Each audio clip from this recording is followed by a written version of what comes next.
Pemirsa, kami baru saja mendapatkan informasi terjadi gempa berkekuatan 6,4 skala Richter di wilayah Aceh. Ya, untuk sementara tidak ada potensi tsunami. Posisi gempa tercatat di 5,19 lintang utara dan 98,36 bujur timur dan 18 km timur laut Kabupaten Pd Jaya Aceh dengan kedalaman 10 km.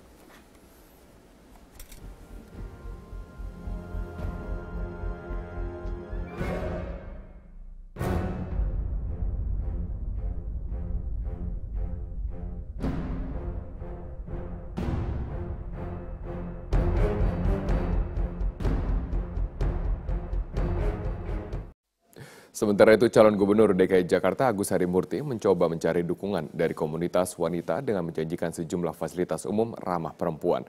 Sementara itu, calon nomor urut 3 Anies Baswedan mendatangi Pondok Pesantren Darujana untuk memperingati Hari Guru. Agus Yudhoyono menghadiri acara yang diadakan komunitas perempuan di kawasan Pejompongan, Jakarta Barat. Ia yang sempat berkarir di militer berdialog dengan warga seputar isu prostitusi di sejumlah wilayah di Jakarta. Putra sulung Susilo Bambang Yudhoyono ini berjanji akan membasmi prostitusi secara komprehensif jika nanti ia terpilih.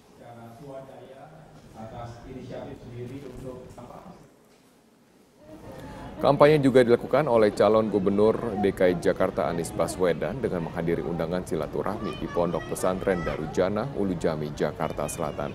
Sebagai tokoh pendidikan yang menginginkan sekolah Islam di Indonesia dapat bersaing secara global.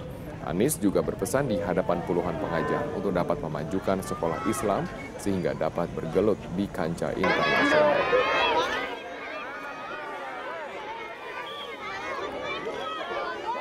Informasi lain pemirsa, Komisi Pemberantasan Korupsi tengah mencocokkan laporan 34 proyek pembangunan listrik yang mangkrak. KPK akan menggandeng BPKP dan BPK untuk menelusuri kasus tersebut. Sementara PT Perusahaan Listrik Negara akan mendukung BPKP untuk meneliti lebih dalam tentang 34 proyek pembangkit listrik yang sempat mangkrak sejak 2007. Kepala Satuan Komunikasi Korporat PLN Imade Suprateka mengatakan dari 34 proyek yang terkendala, saat ini terdapat 17 proyek yang telah dilanjutkan. 6 proyek telah diputuskan kontraknya dan diambil alih oleh PLN. Sementara 11 proyek yang terminasi telah disiapkan opsi pengganti untuk penyediaan tenaga listrik dengan perluasan jaringan transmisi dan gardu induk. Semua proyek terkendala ini merupakan proyek-proyek yang berada dalam kontrak tahun 2007 hingga 2012. Dengan total 11 proyek terminasi berkapasitas 147 MW dan tidak ada satupun yang masuk program 35.000 MW. Penyelesaian proyek terkendala ini terbantu dengan adanya Perpres nomor 4 tahun 2016 tentang percepatan infrastruktur kelistrikan. Ini ada 17 yang berjalan ya, 17 yang berjalan sudah go on ya. Jadi ada 17 yang sudah go on dan ada 11 yang akan diterminate ya, terminate. Nah, jadi ada juga yang sekitar 3 yang sedang dalam proses untuk terminasi karena akan dilanjutkan oleh PLN ya. Ratusan rumah warga di Kabupaten Bojonegoro, Jawa Timur rusak akibat diterjang hujan dan angin kencang. Meski tidak ada korban jiwa, namun akibat insiden ini warga menderita kerugian hingga puluhan juta rupiah. Dengan dibantu sejumlah petugas, warga bergotong royong memperbaiki rumah mereka yang rusak akibat diterjang hujan dan angin kencang. Selain menerjang rumah, hujan lebat yang disertai angin kencang tersebut juga merusak puluhan pohon dan sejumlah fasilitas umum. Hingga hari ini petugas masih melakukan pendataan untuk merinci jumlah kerugian masing-masing warga yang rumahnya rusak. Sebelumnya, hujan lebat yang disertai tiupan angin kencang melanda hampir di seluruh wilayah Kabupaten Bojonegoro, Jawa Timur pada Senin siang.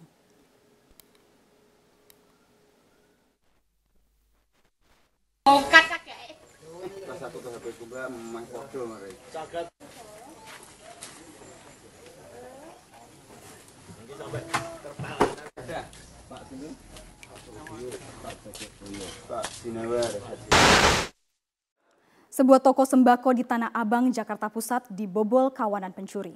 pelaku berhasil membawa uang ratusan juta rupiah dan ratusan bungkus rokok dari dalam toko. Kawanan pencuri memasuki toko sembako yang ada di Jalan Tentara Pelajar, Tanah Abang, Jakarta Pusat dengan cara merusak kunci gembok di pintu masuk ke dalam toko. Setelah berhasil memasuki toko, pelaku membongkar berangkas uang dan membawa kabur uang ratusan juta rupiah. Selain membawa kabur uang, pelaku mengambil ratusan bungkus rokok. Menurut salah satu karyawan toko, aksi pencurian terjadi saat para pekerja tengah tidur di lantai atas. Aksi pencurian baru diketahui setelah para karyawan bangun dan membersihkan toko. Polsek Metro Tanah Abang yang tiba di lokasi langsung melakukan olah TKP dan memeriksa kamera CCTV yang terpasang di toko.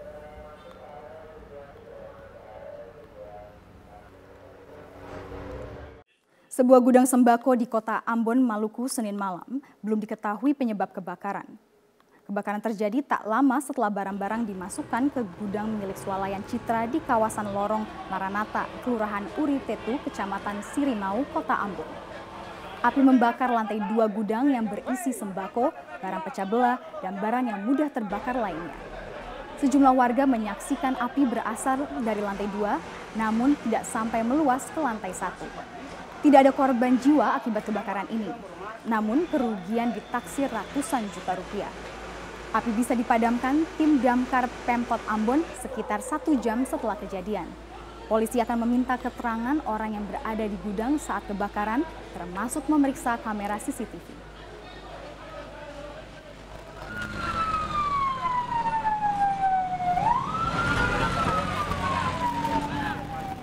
Selamat pagi pemirsa, inilah headline news pukul 3 waktu Indonesia Barat. Upaya penculikan dan penyanderaan di perbatasan Filipina kembali terjadi. 2 warga negara Indonesia diduga diculik di perbatasan Malaysia-Filipina Selatan.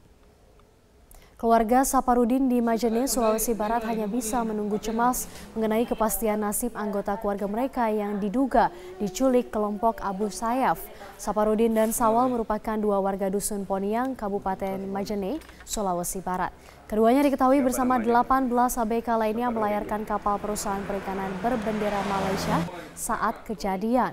Menurut keterangan rekan korban sesama TKI, Saparudin yang bertindak sebagai nahkoda dan Syawal sebagai tenaga mesin diculik, sementara 18 ABK lainnya dibiarkan pulang ke Sabah, Malaysia. Belum ada pihak yang mengaku bertanggung jawab atas penculikan kru kapal ini, namun sejumlah penculikan di kawasan Laut Filipina Selatan sering dilakukan oleh kelompok Abu Sayyaf.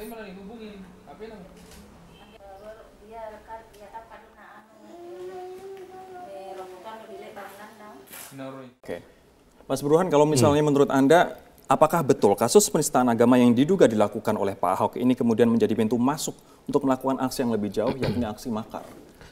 Begini, kalau kita lihat ya sinyalemen yang terjadi mengikuti kasus Al-Maidah 51 itu terlalu kecil kalau sasarannya hanya Pak Ahok. Jadi kalau saya lihat memang ada 2 indikasi. Indikasi pertama, Ahok semata-mata menjadi semacam sasaran antara untuk tujuan akhir yang bukan berhenti pada Ahok saja. Mengapa demikian? Kalau Ahok saja yang menjadi sasaran itu terlalu, tanda kutip, terlalu kecil. Terutama buat mereka yang punya motivasi politik di luar dari itu. Nah, apa alasannya? Alasannya simple. Jokowi menjelang 2 tahun pemerintahan, kita survei bulan Agustus 2016, itu di tingkat massa, itu tingkat kepuasannya mencapai 68%. Jadi tidak bisa dilepaskan dari konsolidasi kekuasaan Jokowi yang relatif sudah mature gitu ya di tingkat massa, dan saat yang sama itu dibarengi dengan konsolidasi di tingkat elit. Ada 69 kursi kekuatan Jokowi di DPR. Nah, yang menarik buat saya adalah ketika lapisan elit dan massa sudah berada di belakang pemerintahan nasional, kemudian ada pintu masuk melalui oposisi jalanan. Nah, pintu masuknya memang melalui kasus Ahok. Mengapa demikian? Karena kalau sudah bicara faktor primordial, itu rasionalitas berhenti. Dan kebetulan memang harus diakui, pernyataan Ahok itu politically incorrect gitu loh. Karena dia sudah masuk pada wilayah Ahok yang diyakini oleh sebagian orang.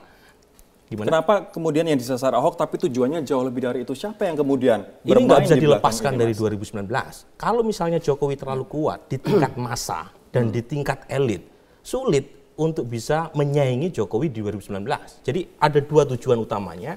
Pertama, kalau misalnya tidak dibikin semacam make a dance, dibikin semacam dance itu semacam kelemahan gitu ya dari sekarang terhadap Jokowi, itu susah untuk mengalahkan di 2019. Yang kedua, harus diakui ada juga pertarungan internal siapa yang mau mendampingi Jokowi. Dan Ahok merupakan salah satu favorit. kandidat. Setidaknya kalau kita survei bulan Agustus, dia paling tinggi elektabilitasnya sebagai cawapres Jokowi. Kalau kemudian kasus ini itu praktis selesai sebenarnya buat Ahok kalau ingin menjadi cawapres. Baik, kita harus jeda terlebih dahulu. Ada persoalan internal juga. Selamat siang, inilah headline news pukul 13 waktu Indonesia Barat. Pemirsa, sebuah jembatan penghubung antar kecamatan di Blora, Jawa Tengah ambruk. Akibatnya warga harus menyeberangi sungai untuk beraktivitas sehari-hari. Dan seperti inilah kondisi jembatan yang menghubungkan sejumlah desa dan kecamatan di Blora. Bagian jembatan patah dan ambruk ke dalam sungai akibat tergerus arus sungai. Jembatan yang berusia lebih dari 40 tahun ini belum pernah dilakukan perawatan pada bagian tiang penyangga. Akibat ambruknya jembatan tersebut menyebabkan aktivitas warga terganggu. Warga pun terpaksa menggunakan jalur alternatif sejauh puluhan kilometer. Bahkan sebagian warga lain memilih untuk menyeberangi sungai.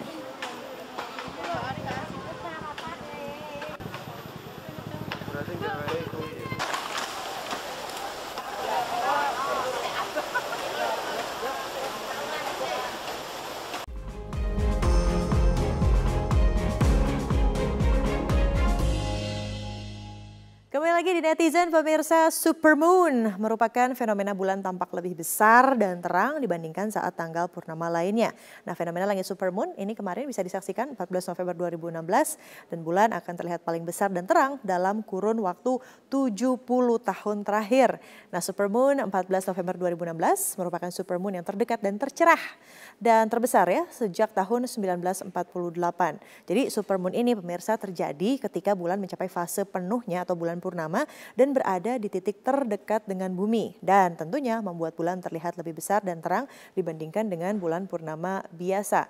Di Indonesia, tepatnya di Banyuwangi, Jawa Timur, di Pantai Boom, sekitar pukul 19 waktu Indonesia Barat kemarin, fenomena supermoon sudah berada dengan sudut 15 derajat dari pandangan. Nah, puluhan pengunjung wisata pantai tentunya tidak ingin ya melewatkan fenomena alam supermoon yang terjadi kurang lebih 70 tahun sekali. Jadi besar bulan sekilas memang tampak sama dibandingkan dengan purnama lainnya, namun cahayanya tampak lebih terang. Nah, ada efek-efek supermoon atau fakta supermoon. Ini dia, kita lihat beberapa foto yang sudah diunggah begitu oleh para netizen ketika mereka laporan, saya lagi lihat supermoon. Dan keterkaitan fakta-fakta supermoon adalah ombak yang akan lebih tinggi katanya, karena hal itu disebabkan matahari, bumi, dan bulan akan berada dalam satu garis selaras dan tarikan gravitasi kedua benda angkasa luar itu menyebabkan ombak di bumi akan lebih tinggi. Dan supermoon ini ternyata terjadi 3 kali ya sepanjang tahun 2016 dan 14 November kemarin adalah supermoon yang paling terang, di mana NASA menyebut fenomena ini baru akan terjadi lagi diperkirakan tanggal 25 November 2034. Nah ya, jadi nyesel kan yang kemarin tidak melihat. Dan untuk mendapatkan pemandangan terbaik, coba hindari polusi cahaya karena kecerahan bulan dapat terhalang oleh lampu kota atau awan. Dan informasi terkait supermoon tersebut sekaligus menutup perjumpaan kita dalam Netizen News kali ini. Selalu saksikan Netizen News setiap hari Senin hingga Jumat pukul 13.05 waktu Indonesia Barat. Tetap di tempat Anda. Sesaat lagi rekan saya Ade Mulia akan hadir dalam Economic Review. Sampai jumpa.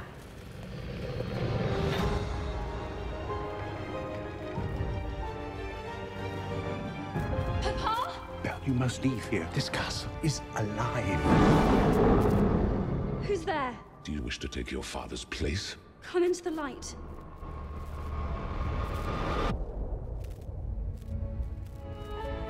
Show me the girl. Look at her. What if she is the one? The one who'll break the spell? Hello. Kapolda Kalimantan Barat, Inspektur Jenderal Polisi Musyafak mengungkapkan selama tahun 2016 ini sudah sebanyak 80 kg lebih sabu-sabu dari Malaysia yang masuk ke Kalbar disita. Selama tahun 2016, Polda Kalbar telah menangkap lebih dari 300 orang tersangka yang sebagian besar adalah pengedar atau kurir dan pemakai narkoba. Semua barang haram ini masuk dari perbatasan Kalbar, Malaysia. Hal tersebut disampaikan Kapolda Kalbar saat memusnahkan sebanyak 6,3 kg narkoba jenis sabu-sabu, 19 paket ganja seberat 18 kg, dan sebanyak 2.080 butir pil ekstasi jenis Happy Five di lapangan upacara Polda Kalbar Kamis pagi. Menurut Kapolda, baru selama 6 bulan saja dirinya menjabat Kapolda Kalbar sudah mengamankan sebanyak 60 kg lebih sabu-sabu dari Malaysia. Ini menunjukkan bahwa daerah perbatasan Kalbar Malaysia sangat rawan terjadi penyelundupan narkoba. Kapal tanker yang sedang diperbaiki tiba-tiba meledak dan terbakar. Akibatnya seorang pekerja tewas, sementara 2 orang pekerja lainnya kritis setelah terlempar sejauh 50 meter. Kapal tanker yang sedang sandar dan direnovasi di Pelabuhan Rakyat Pantai Setres, Batu Ampar, Kota Batam, Kepulauan Riau meledak dan langsung terbakar. Api diduga berasal dari tabung gas yang digunakan untuk mengelas badan kapal, sehingga api mengenai tangki BBM, dan akibat dari peristiwa tersebut seorang pekerja tewas. Sementara 2 pekerja lainnya kritis setelah terlempar sejauh 50 meter. Upaya pemadaman dari laut dan darat terus dilakukan menggunakan kapal dan juga mobil pemadam kebakaran.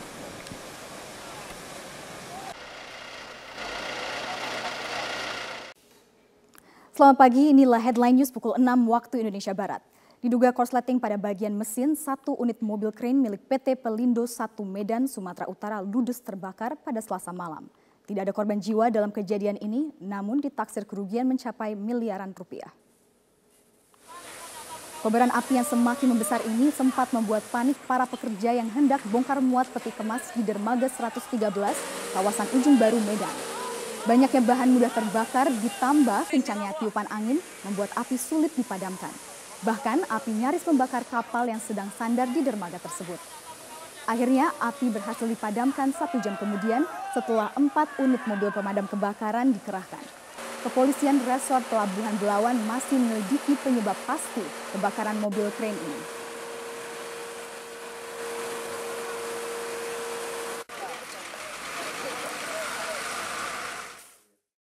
Pemirsa, pasca ditetapkan sebagai tersangka, Rumah Lembang Menteng Jakarta Pusat semakin ramai didatangi masyarakat dari berbagai kalangan yang ingin memberikan dukungan mereka kepada Ahok. Mereka datang dari berbagai kalangan, mulai dari selebriti tanah air hingga seorang lelaki tua yang menggunakan tongkatnya. Usia lanjut 73 tahun tidak menyurutkan langkah Lili Usman menemui Ahok ke Rumah Lembang di Menteng Jakarta Pusat. Lili pun harus mengayuh sepeda sejauh 7 km dari rumahnya di kawasan Mampang Perapatan, Jakarta Selatan demi berbicara langsung dengan calon gubernur pilihannya. Status tersangka yang melekat pada Ahok tidak menyurutkan niat Lili mendukung Ahok yang disebut Lili sebagai gubernur pembawa perubahan. Kalau udah di hati ya, udah mantap di hati, itu nggak tergoyahkan. Jakarta itu benar-benar dibenahi. Soalnya saya melihat ya, Ahok itu baru berapa bulan, berapa setahun itu udah perubahannya udah benar maksimal. Dia nggak takut risikonya, saya turun nggak apa-apa, saya di penjara nggak apa-apa, saya dicaci maki nggak apa-apa. Yang penting pembangunan jalan terus demi bangsa dan negara. Tim pemenangan Ahok Jarot mengapresiasi kedatangan Lili dengan memberi kemeja kotak-kotak yang menjadi simbol pemenangan Ahok Jarot. Tidak hanya Lili, hingga pukul 14 tercatat 800 warga yang hadir memberi dukungan termasuk paguyuban juru parkir Jakarta. Para juru parkir ini mengaku lebih sejahtera di era kepemimpinan Ahok. Tujuan kami datang kemari adalah untuk mendeklarasikan diri mendukung Pak Ahok jadi gubernur untuk lanjut 5 tahun ke depan. Jadi dengan adanya parkir meter ini, kehidupan juru parkir yang tadinya di jalanan segala macam itu lebih tertata rapi. Kami tiap bulan mendapatkan gaji dan dijamin oleh kesehatan, yaitu BPJS Kesehatan. Lili Nazarudin dan warga lainnya selalu hadir di Rumah Lembang yang disebut Ahok sebagai rumah aspirasi. Loyalitas pendukung calon gubernur DKI Jakarta tentunya tidak perlu dipertanyakan. Mereka siap untuk memberikan seluruh hatinya jika mereka yakin di pundak siapa kepercayaan tersebut dipertaruhkan. Dan hari ini membuktikan bahwa status tersangka yang disandang oleh calon gubernur DKI Jakarta Basuki Cahayapurnama ini tidak berpengaruh pada kepercayaan dari para pendukung. Mereka tidak gentar dan justru semangat mereka semakin terbakar. Dari Jakarta, Clara Alverina, Wikeri Sesa, Metro TV. Dan pemirsa, kita beralih ke informasi lain. Kebakaran hebat menghanguskan kantor Bupati Kabupaten Melawi, Kalimantan Barat. Meski tidak ada korban jiwa dalam kebakaran tersebut, namun kerugian ditaksir mencapai miliaran rupiah. Kencangnya angin dan bangunan kantor yang terbuat dari kayu menyebabkan api dengan cepat membesar hingga merembet ke bagian lainnya. Selain menghanguskan seluruh bangunan, kebakaran yang diduga akibat hubungan pendek arus listrik ini juga menghanguskan seluruh dokumen kantor. Api baru berhasil dipadamkan 4 jam kemudian setelah petugas pemadam kebakaran dibantu warga memadamkan api. Hingga kini petugas kepolisian dari Polres Melawi bersama Puslap 4 Polda Kalimantan Barat masih menyelidiki penyebab pasti kebakaran.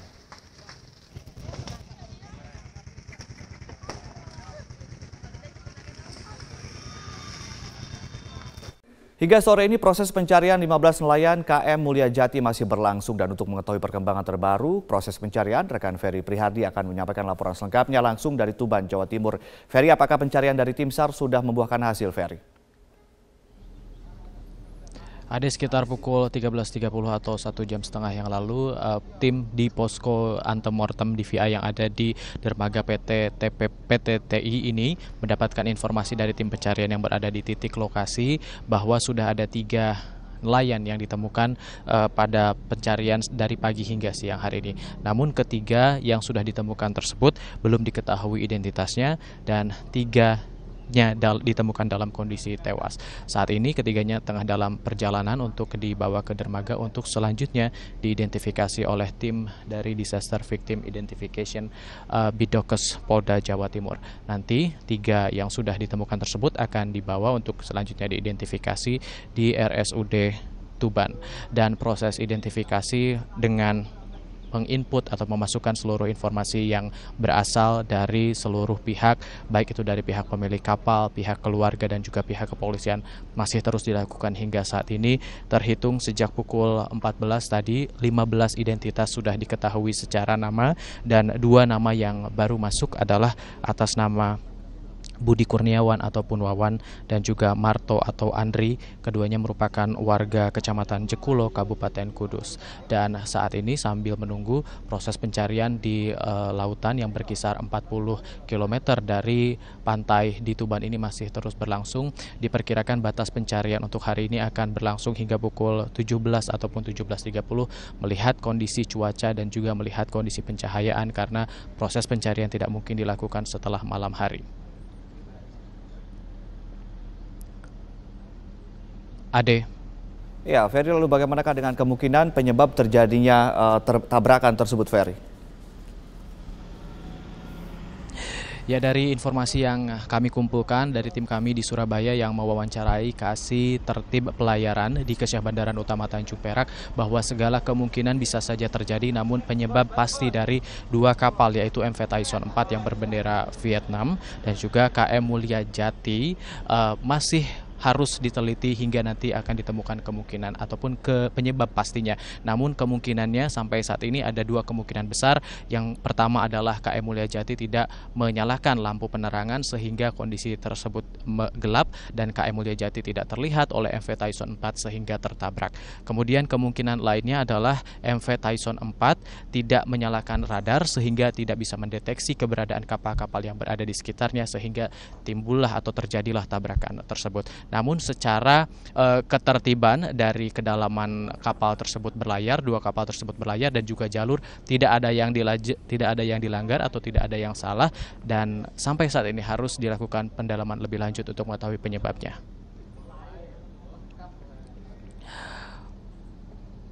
Untuk sementara kembali ke studio Ade.